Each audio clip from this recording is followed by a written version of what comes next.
नमस्कार मेरे प्यारे मित्रों, आप सभी लोगों का unique academy in Indian polity पर स्वागत है। आज की हमारी जो क्लास है उच्चतम न्यायालय की शक्तियाँ, ठीक है। पिछली वाली वीडियो में हमने कुछ शक्तियों के बारे में भी चर्चा किया था, जिसमें था सर्वोच्च न्यायालय का प्रारंभिक क्षेत्राधिकार या मूल क्षेत्राधिकार। उसमें मैंने क्या बताया था कि सर्वोच्च, बहुत ध्यान सुन लीजिए मेरे प्यारे दोस्तों, सर्वोच्च न्यायालय के पास यह अनन्य अधिकार है। अनन्य अधिकार का मतलब यह जो मैं बता रहा हूँ, यह अधिकार उच्च न्यायालयों को और अधीनस्थ न्यायालयों को नहीं प्राप्त है। क्या है? अगर केंद्र और राज्य के मध्य विवाद हो जाए, राज्य और राज्य के मध्य विवाद हो जाए, केंद्र या दो से अधिक राज्यों के मध्य विवाद हो जाए, तो उसका निपटारा सर्वोच्च न्यायालय करता है। क्यों?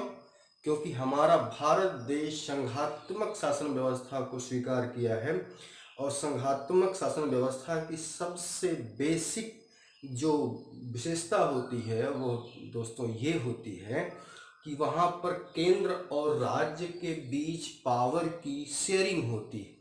केंद्र और राज्य के बीच पावर की शेयरिंग होती है, वो होता है। आज की हमारी टॉपिक है शक्तियों में ही अपीली न्यायाधिकार। ये टॉपिक शुरू करने से पहले मैं एक चीज आपको बता देना चाहता हूँ कि मेरी पहली वीडियो में, जिसमें मैंने उच्चतम न्यायालय की संरचना में न्यायाधीशों के संगठन को बताया है, उसमें मैंने पुराना डाटा मेरे पास था, उसमें मैंने बता दिया था जो है 31 न्यायाधीश होते हैं, एक मुख्य न्यायाधीश और 30 अन्य न्यायाधीश। परंतु हमारे एक प्रिय शिष्या ने जो हमसे संविधान को पढ़ी है, उसने मुझको फ़ोन करके कहा, सर सुप्रीम कोर्ट में न्यायाधीशों की संख्या जो हो गई दोस्तों, वह 34 हो गई है। कितनी हो गई है? 34 हो गई है, और वह 1 + 33, एक मुख्य न्यायाधीश और 33 अन्य न्यायाधीश, ठीक है। एक मुख्य न्यायाधीश और 33 अन्य न्यायाधीश हो गई हैं। तो इस वीडियो के माध्यम से उस शिष्या को उसका मैं नाम नहीं लूँगा, उसको मैं शुक्रिया अदा करना चाहता हूँ जिसने मुझको बताया, उसके लिए वो बधाई की पात्र है। अब हम शुरू करते हैं अपीली न्यायाधिकार। अपीली न्यायाधिकार में पहली बात जान जाए कि सर्वोच्च न्यायालय भारत देश का अंतिम अपीली न्यायालय है। इसके बाद कहीं अपील नहीं हो सकती। कुछ लोग कहते हैं कि राष्ट्रपति का जो क्षमादान, वहां अपील नहीं होती, वहां तो आप क्षमा मांगने के लिए जा रहे हैं। ये अपील करना अधिकार होगा, वहां क्षमा मांगना वो अधिकार आपका नहीं है, ठीक है। तो अपीली न्यायाधिकार निचली अदालतों के फैसलों के खिलाफ सुनवाई से संबंधित है। इस अपीली न्यायालय में आर्टिकल 132, 133 और 134 तीनों आ जाते हैं। दीवानी मामलों से मामला है, संवैधानिक मामलों से है और आपराधिक मामलों से है। तो संवैधानिक मामलों की बात करें, अगर इसमें सर्वोच्च न्यायालय में उच्च न्यायालय के फैसलों के खिलाफ अपील की जा सकती है। ध्यान से देखिए, मैं लिख दिया हूं, उच्च न्यायालय में उच्च न्यायालय के फैसलों के खिलाफ अपील सर्वोच्च न्यायालय में की जा सकती है यदि वह मामला विधिक महत्व का हो और संविधान की व्याख्या से संबंधित हो। वैसे मामलों में, संवैधानिक मामला हो गया, संविधान की व्याख्या संबंधित हो गया, तो ऐसे मामलों में सर्वोच्च न्यायालय में अपील की जा सकती है। दीवानी मामलों में यदि उच्च न्यायालय यह प्रमाणित कर दे कि वो मामला महत्वपूर्ण है तो अपील की जा सकती है। पहले क्या था कि सर्वोच्च न्यायालय में 20,000 तक रुपए के दीवानी मामले उच्चतम न्यायालय में लाए जा सकते थे। गौर से सुने, 20,000 रुपए तक के दीवानी मामले सर्वोच्च न्यायालय में लाए जा सकते थे, लेकिन 30वीं संविधान संशोधन द्वारा 1972 के द्वारा इसको हटा दिया गया। अब ये नहीं है, ठीक। अब तीसरी बात, आपराधिक मामलों में फौजदारी तांडिक, उच्च न्यायालय के फैसलों के खिलाफ अपील की जा सकती है अगर आरोपी व्यक्ति को हाई कोर्ट ने सजाए मौत दे दिया है। ठीक है, इसमें मैं एक कहानी बता सकता हूं आपको, जैसे कि दहेज मामले को लेकर के एक कहानी ये हो जाती है कि एक व्यक्ति की पत्नी जल जाती है। ठीक, यह मामला जिला अदालत में पहुंच जाता है कि मायके पक्ष वालों ने अपील दायर कर देते जिला अदालत में कि हमारी बेटी को उसके पति, उसके जेठ, सास ससुर ने जला दिया। अब क्या हुआ, सभी लोग पकड़ कर जेल चले गए। जेल में जाने के बाद वहाँ पड़ोसियों के बयान लिए गए। पड़ोसियों ने कहा कि उनके संबंध अच्छे नहीं थे, सास एकदम झगड़ा करती थी। परिणाम ये हुआ कि उनके बयान पर उनको जेल में डाल दिया गया। उन लोगों ने अपील किया। अपील में हाई कोर्ट में अपील किया तो वहाँ पर मामला जो है ससुराल वालों के पक्ष में हो गया। तो मायके वालों ने सुप्रीम कोर्ट में अपील किया।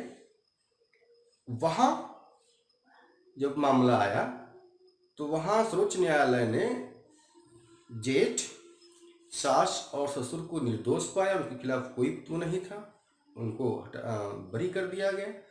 इनको जो थे, जिन्होंने जलाया था, इनको दंड दिया गया क्योंकि उन्होंने जलाया था। ठीक है, तो मेरा जो इस कहानी के माध्यम से बताने का प्रयास है मित्रों, वो यही है कि हम अपील कर सकते हैं जिला अदालत, उच्च न्यायालय से सर्वोच्च न्यायालय। सर्वोच्च न्यायालय के ऊपर कोई अपील नहीं है, बस। ठीक है, आरोपी व्यक्ति को दोष मोचन के कर सजाए मौत दे दिया गया हो, किसी अधीनस्थ न्यायालय मुकदमा लेकर आरोपी व्यक्ति को दोष सिद्ध किया हो और उसको सजाए मौत दिया गया हो, मामला उच्चतम न्यायालय में ले जाने वाले योग्य हो, तो ऐसे मामलों में अपील की जा सकती है। यहाँ ध्यान देने की बात है कि अगर कोई मामला सैन्य न्यायालय से है, अगर कोई मामला सैन्य न्यायालय से है तो वहाँ अपील नहीं हो सकती दोस्तों। अगर मामला सैन्य न्यायालय संबंधित है तो आप सुप्रीम कोर्ट में इस मामले को लेकर के अपील नहीं कर सकते हैं। ये ध्यान देने की बात है। ठीक है, ये जानते रहिए, ये आपके लिए बहुत इंटरेस्टिंग चीजें हैं। ठीक, अब आर्टिकल 136 विशेष अनुमति से अपील। भारत राज्य क्षेत्र के किसी न्यायालय या अधिकरण द्वारा दिए गए निर्णय के खिलाफ विशेष इजाजत पर उसमें सुप्रीम कोर्ट में अपील की जा सकती। किसी भी अधिकरण समुदाय किसी पंचायत के द्वारा निर्णय के द्वारा दिया गया है, उसमें अपील विशेष इजाजत लेकर अपील की जा सकती है, बशर्ते वह मिलिट्री कोर्ट वाला आदेश न हो। इसको छोड़ करके किसी भी न्यायालय अधिकरण के निर्णय के खिलाफ जो संधि, डिग्री, अध्यादेश कुछ भी है, उसके खिलाफ अपील की जा सकती है। तो अपीली न्यायालय में मैंने बता दिया, संवैधानिक, दीवानी, आपराधिक, और आप यहाँ 4 कर लीजिए, और विशेष अनुमति से अपील 4 मैंने बता दिया। कौन कौन दोस्तों? संवैधानिक मामलों में, दीवानी मामलों में, आपराधिक मामलों में और विशेष अनुमति से अपील। तो ये आर्टिकल आप याद रख सकते हैं। ये तीनों में है, 32, 33, 34 समथिंग, ये आप याद रख सकते हैं। आगे अब सलाहकारी क्षेत्राधिकार क्या है?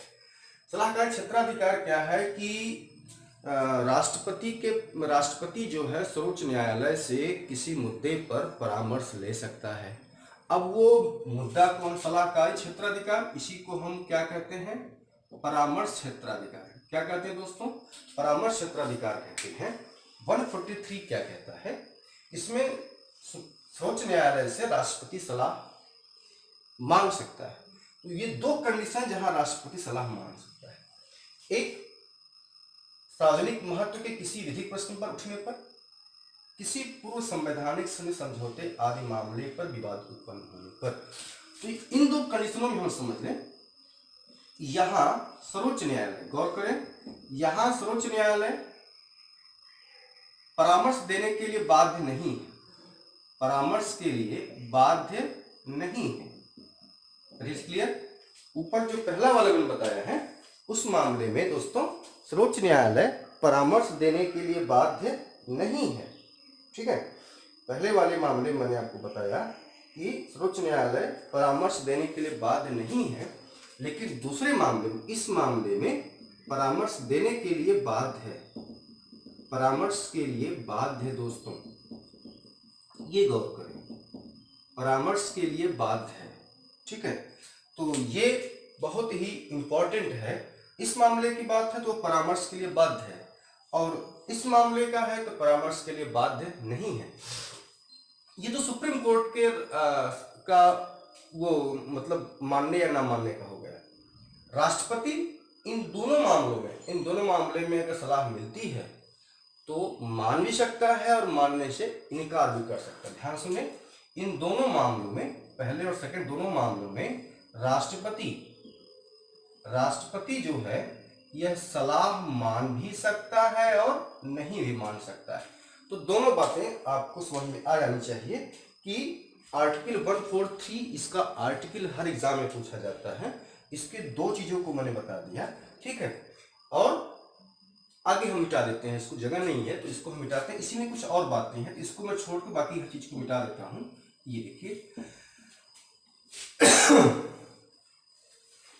अब ये है कितने मामलों में, ठीक है, कितने मामलों में सुप्रीम कोर्ट ने परामर्श दिया है? अब इसी का टॉपिक जोड़ ले कि कितने मामलों में सुप्रीम कोर्ट ने परामर्श दिया है, तो वो देख लेते हैं।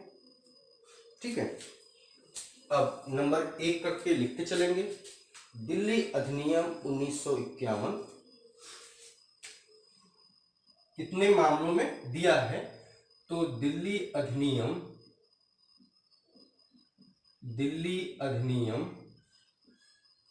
1951। ठीक है, नंबर 2 केरल शिक्षा विधेयक 1958, विधेयक 1958। बेरुवाड़ी संघ, बेरुवाड़ी मामला 1960। ठीक है, बेरुवाड़ी मामला 1960। ठीक, आगे है समुद्र सीमा शुल्क। ऐसे कई मामले हैं, उसको लिखाना समय की पूर्ति होगी, ये बहुत एग्जाम के लिए भी इम्पोर्टेंट नहीं है। वैसे इसमें कई मामले हैं, तो ये बेरुवाड़ी मामला अक्सर पूछ देता है, तो मैंने आपको बता दिया। ठीक है, अब हम चलते हैं आर्टिकल जो है इसका न्यायिक पुनरावलोकन, इसको हम पूरा मिटा देते हैं।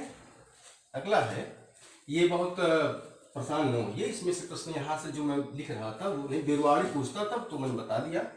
ठीक है, अब है आपका अगला टॉपिक है जो इसमें अनुच्छेद 137। ये क्या है, ये याद रखें, अनुच्छेद 137 न्यायिक पुनरावलोकन। न्यायिक पुनरावलोकन, जुडिशियल रिव्यू,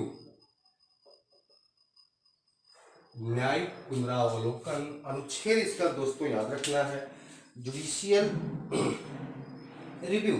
ठीक है, जुडिशियल रिव्यू, इसमें क्या है, सुप्रीम कोर्ट जो है, यह देख लें, सुप्रीम कोर्ट संसद द्वारा, आपको मैंने बताया है कि हमारे यहाँ जो शासन की व्यवस्था है वह लॉ मेकिंग कौन करता है? तो वो करती है पार्लियामेंट। ये मैंने बताया है। मैंने कहा कि हमारे यहाँ जो कार्य होता है वो नियम बनाने कार्य कौन करती है? पार्लियामेंट। लेकिन उसकी जांच कौन करती है? वो सुप्रीम कोर्ट करती है और हाई कोर्ट करती है। ठीक है, तो पार्लियामेंट संसद द्वारा जो बनाया गया नियम है, लॉ है, उसकी सर्वोच्च न्यायालय जांच करती है और यह सर्वोच्च न्यायालय इसका अवलोकन करता है। तो सर्वोच्च न्यायालय सुप्रीम कोर्ट के द्वारा बनाए गए नियम का अवलोकन करता है। इसी यह दोस्तों हो गया न्यायिक पुनरावलोकन। आपको मैंने आर्टिकल 137 के अलावा एक आर्टिकल और है आपके मूल अधिकार में है, ये भी है, यह भी आपका है जुडिशियल रिव्यू। तो हमेशा हमेशा आर्टिकल 13 और आर्टिकल 137 को एक साथ पढ़ते हैं। आर्टिकल 13 और आर्टिकल 137 को 1-3 याद रखें, 1-3 याद करें, बस 7 आगे जोड़ लेना है कि 7 जहां हो जाएगा तो न्यायिक पुनरावलोकन हो जाएगा। ठीक है, तो ये आपका न्यायिक पुनरावलोकन क्या है? संसद द्वारा बनाए गए नियमों का अवलोकन करना न्यायिक पुनरावलोकन है। इसमें क्या है? अगर वही कानून संविधान की भावना के विरुद्ध है, संविधान की भावना के विरुद्ध है, तो सर्वोच्च न्यायालय उस कानून को समाप्त घोषित कर सकती है, शून्य घोषित कर सकती है। इसी का एक नाम दोस्तों ये है न्यायिक समीक्षा, मतलब कानून की समीक्षा। ठीक है, न्यायिक समीक्षा। तो वो क्या है कि न्यायिक समीक्षा माने या न्यायिक पुनरावलोकन में क्या है कि संसद द्वारा बनाए गए नियम की संवैधानिकता की जांच करती है। ठीक, और एक चीज मैं बता देना चाहता हूं कि सुप्रीम कोर्ट ने विभिन्न फैसलों में, ध्यान दें, सुप्रीम कोर्ट ने विभिन्न फैसलों में सर्वोच्च न्यायालय के न्यायिक समीक्षा की शक्ति को संविधान का मूलभूत ढांचा बताया, मूलभूत बल्कि विशेषता बताया।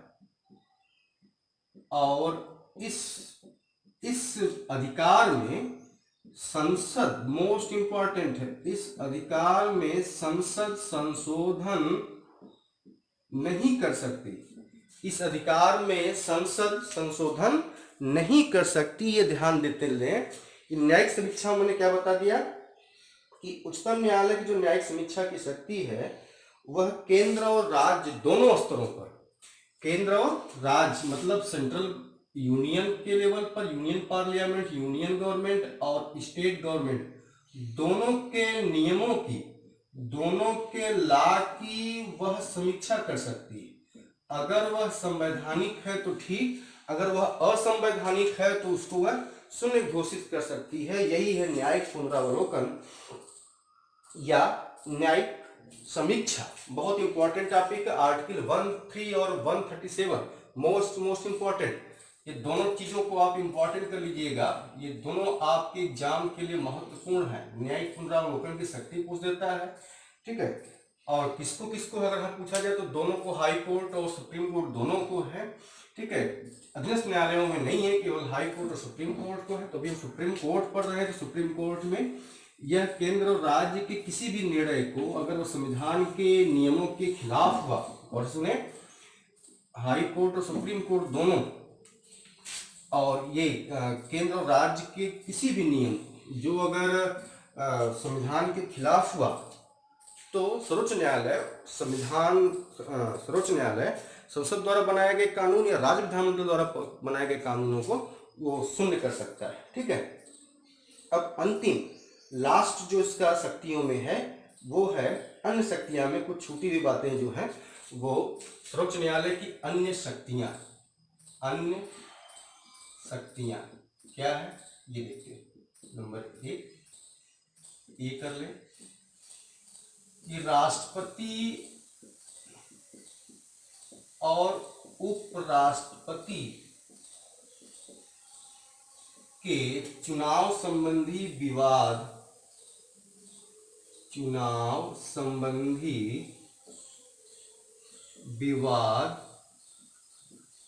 का निपटारा सुप्रीम कोर्ट करती है। दोस्तों सुनिए, राष्ट्रपति और उपराष्ट्रपति के निर्वाचन संबंधी विवाद, चुनाव संबंधी विवाद का निपटारा सर्वोच्च न्यायालय करती है। इसके अलावा नंबर बी कर लेंगे, यूपीएससी माने संघ लोक सेवा आयोग के अध्यक्ष कामा अध्यक्ष, कामा सदस्यों हैं, संघ लोक सेवा आयोग के अध्यक्ष एवं सदस्यों के आचरण की जांच करता है। आचरण की जांच करता है। और अगर इनका आचरण निषिद्ध पाया जाता है, नियमों के खिलाफ पाया जाता है, तो सर्वोच्च न्यायालय राष्ट्रपति से इनको हटाने का आदेश दे सकती है। तो राष्ट्रपति से इनको हटाने का आदेश दे सकती है। ठीक है, तो ये तो हो गया आपका सर्वोच्च न्यायालय की शक्तियां, संगठन, संरचना। बहुत डीपली मैं एक प्लेलिस्ट बना के इसको लोड रख दूंगा, उसको आप पूरा पढ़ डालिएगा। फिर से बता देता हूँ, सुप्रीम कोर्ट के न्यायाधीशों की अब जो संख्या हो गई है वह कितनी हो गई दोस्तों? 34 हो गई है। 1 + 31 = 34। एक मुख्य न्यायाधीश और 33 अन्य न्यायाधीश हो गई है। उस शिष्या को सर्व धन्यवाद। आज के लिए यह क्लास हमारी यहीं पर समाप्त होती है। अगली क्लास जो होगी वो बहुत जोरदार होगी और वही होगी न्यायिक समीक्षा। मैं एक अलग से टॉपिक ही होगा, न्यायिक समीक्षा और न्यायिक सक्रियता। दो टॉपिक हमको आपको पढ़ाना है, सुप्रीम कोर्ट के ही मामले संबंधित है। तो आज के लिए हमारी क्लास यहीं तक। हमारे आप चैनल को लाइक और सब्सक्राइब कीजिए। संविधान बहुत डीपली बढ़िया से पढ़ना चाहते हैं तो आप लाइक और सब्सक्राइब कीजिए। आपका बहुत बहुत धन्यवाद। ओके।